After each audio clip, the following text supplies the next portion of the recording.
It's another day, another gutom. Nagbabalik ako dito sa Fusion Alley sa may Sampaloc. This time kasama ko naman si Tiny. Maaga pa nung dumating kami pero ang dami ng tao. Paano ba naman? Kalat na kalat ang balita na ang dami daw bago ngayon dito. Syempre, hindi tayo magpapahuli dyan. Kaya tara, let's go. Tingnan natin kung anong mga bago dito.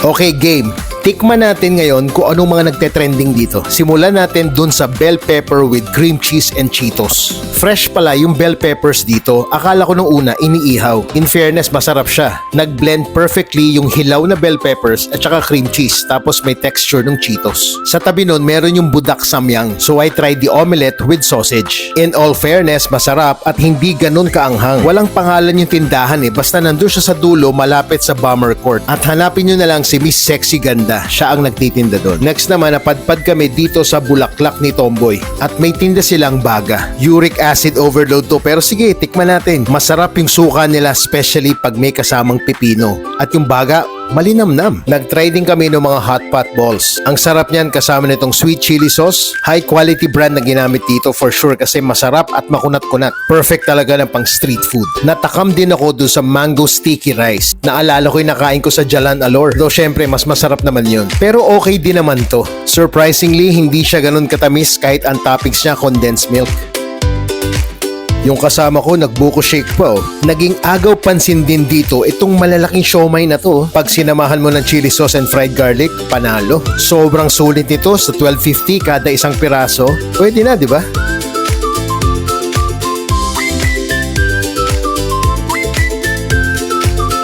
At ito pang isang nagte-trending dito, yung barbecue enoki rolls. Smoky, sweet, and very typical barbecue flavor. And first time ko rin matitikman itong tiramisu ni Naomi. Lagi kasing jam-packed yan nung unang punta ko. 200 pesos ang isang order nito. At mukhang close to authentic naman yung pagkakagawa. Lasang-lasa talaga yung coffee do sa Lady Fingers. And yung mascarpone cheese, very creamy. Pero I'm sorry, mas masarap pa rin yung tiramisu sa may Ivatan Ipula sa Marikina. Para naman sa panulak, meron kami nakita dito yung Krings Juices, buy one take one for only 99 pesos. At hindi kumpleto ang aking food park experience pag hindi ako kumakain ng inihaw na dried pusit. Ang sarap ng experience dito sa Fusion Alley.